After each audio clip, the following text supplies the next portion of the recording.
Alright, welcome to 6.06. We're going to move on from observational studies and sample surveys now to looking at experiments and thinking about the advantages and disadvantages that experiments have in comparison to observational studies.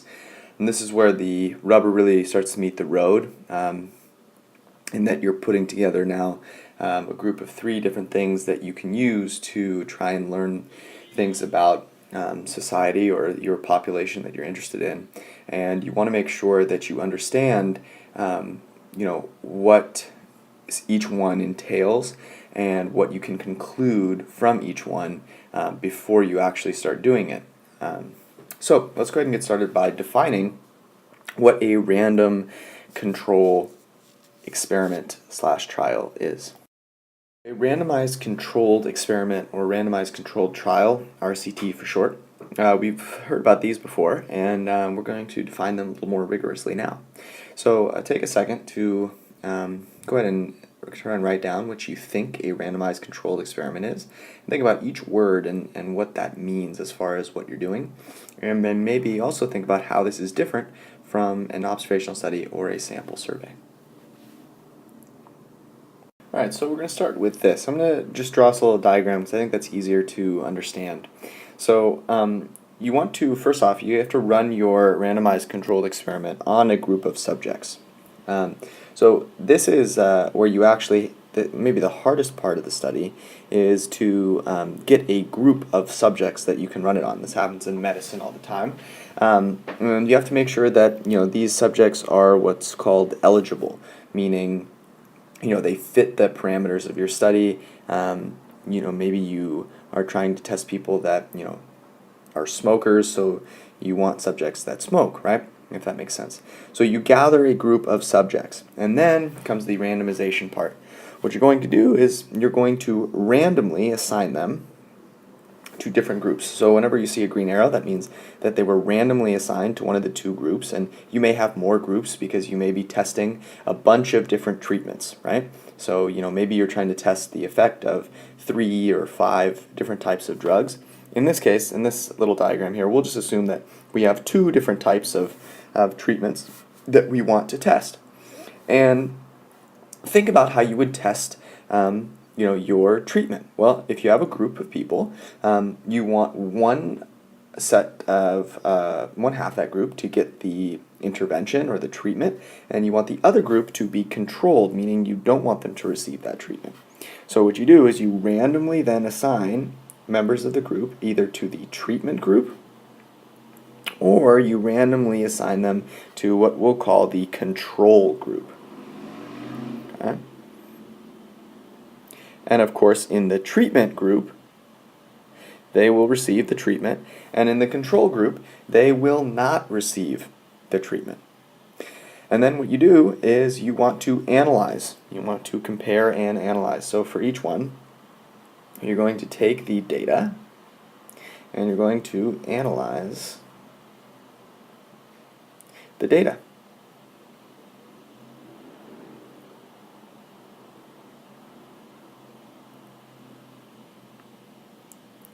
And of course, there may be some steps in between. It depends on how advanced and complex your study is. You may have multiple sets of treatment, and But what we want to do right now is really just focus on the fact that a randomized controlled trial, what it does is it aims to get a group of people who, for all intents and purposes, are the same, right? So your group of subjects, a bunch of people who, for all intents and purposes, are under the same conditions for the most part. And then what you want to do is you want to be able to randomly split them up into these groups, and then once they're in these groups, you can assign treatments. And so if you have, for example, if you only had one treatment, and you take your subjects and you just, split them up into a treatment group and a control group and then analyze the data. But if you have multiple treatments, you're going to need multiple test groups. And then what you want to do is you want to analyze how the treatment group did compared to the control group. And what you can think about is the obvious benefits of this, right? Well, you have a bunch of people that you think are, pretty much under the same conditions. They are suffering from maybe the same illness, and they all don't smoke, and they, all have the same type of average eating habits. Since you've randomized them out, maybe you have a couple people eat badly here, a couple people eat badly here, but because you have randomized them out, you feel confident that they're pretty much the same. And you assign a treatment to one and a control to the other. And let's say that the treatment group, 90% of them get better. And the control group, who you didn't give the treatment to, only 10% of them get better. Well, you're going to be able to say, well, both these groups were kind of under the same situation, but one received a treatment and one didn't. That was the only difference. And so I can say that the treatment could have caused, it makes sense to think that the treatment caused this improvement. And that is a big statement because it's not just causality, right? It's not like me saying, oh, there's a puddle on the ground and it's raining. Therefore, the puddle caused it to rain. That doesn't make a whole lot of sense, right? And we don't want to make that mistake with something like health, for example, where it isn't actually the case that the medicine it caused the improvement. We want to be able to say that it did, and so we need to run a randomized controlled experiment. We've seen three now different types. We have a randomized controlled trial, an observational study, and a sample survey. Remember, of course, the observational study is where you set something up and you observe people doing one thing or another. A sample survey is where you actually ask them some questions and then observe their answers to them.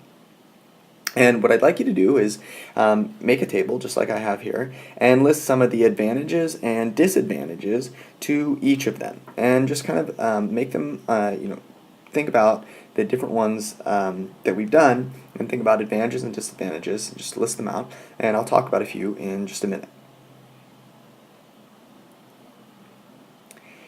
All right, so let's start with the observational studies and sample surveys. Advantages are that these are easy,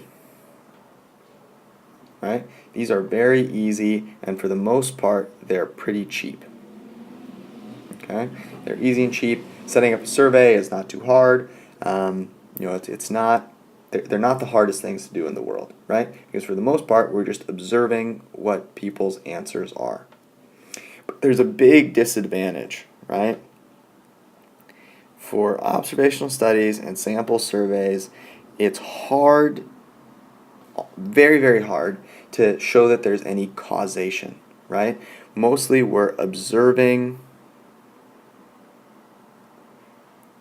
what's, correlation.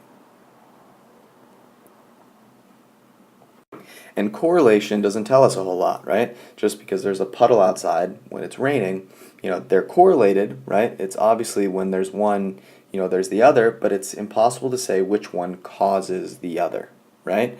Now, we obviously know that rain causes the puddles in most cases, but that's not always the case, right? You could have, the sprinkler that caused the puddle, whatever it is. Correlation doesn't help us in really any way other than to say that there might be some relationship there. But with a randomized controlled trial, we can actually show cause or causation. Okay? And this is incredibly important because in life what we're usually interested with is, does something cause something else? Would we recommend that, if you want this effect, you should take this pill or whatever it is because it will cause you to get better. But what are some of the disadvantages? Some of the disadvantages are that these are hard to run, right? With an observational study, it's very easy, it's very cheap. With a randomized controlled trial, you have to be very careful, it's very hard, and it can be very expensive. Let's just use a dollar sign, right? It can be very expensive. Okay. So it's important to keep these in mind because sometimes you don't have the money to run a randomized controlled trial. So you might have to do an observational study or a sample survey to show some correlation and then say, what, I've seen this correlation. I can present these findings to a group that might be willing now to give me some money to investigate it further, to run a really rigorous randomized controlled trial to attempt to show that one thing causes the other. Let's get some practice right away in thinking about situations. So a researcher collected data from 70,000 non-smoking women ages 40 and over in China who volunteered for the study.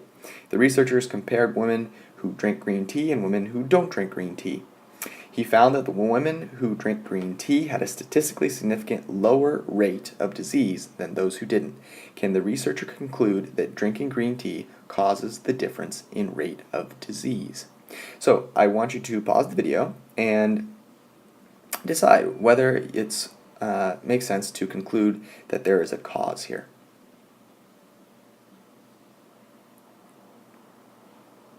Good. So here it's just, this is an observational study, right?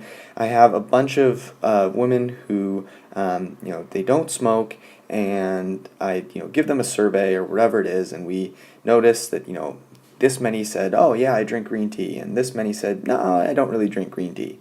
And then we looked at their medical records and found, oh, the people that are drinking green tea, they are so much healthier. They have so much less disease than the people who are not drinking green tea. Therefore, drink green tea. You're not going to get a disease. Well, does that make sense? No, right? There are so many possibilities. There's so many different possible causes. And I want you to pause the video again and write down another alternative to the drinking green tea that could cause this lower rate of disease. Right? So think about it. People that drink green tea, they may also have some other traits that actually cause the lower rate of disease, right? Maybe people that drink green tea also have better health care. Maybe that's just something that happened to be the case. And so obviously if you have better health care, it might make sense that you have lower rate of disease. Right? Or maybe people that drink green tea, maybe green tea is very expensive, right? So the people that drink green tea also have a lot more money, so they live in a cleaner area, and so they have less disease, right? There's so many different possibilities. So what could you do to try and find whether drinking green tea causes a lower rate of disease? You could use a randomized control trial, and that's what I want you to set up. So what you're going to do is you're going to design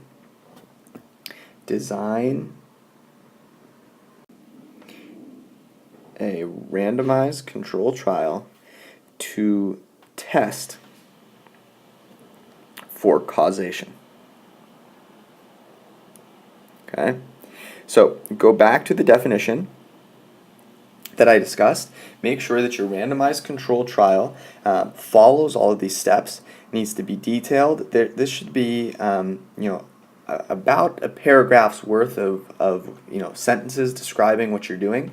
But I think it makes more sense not just to write a paragraph of sentences. It shouldn't just look like this, this, and this, and this, but rather to kind of break it down step by step and maybe diagram it as well. So maybe you have your first step, your second step, maybe you have some sub-steps within each step, and then maybe you have an overall diagram of what you're doing.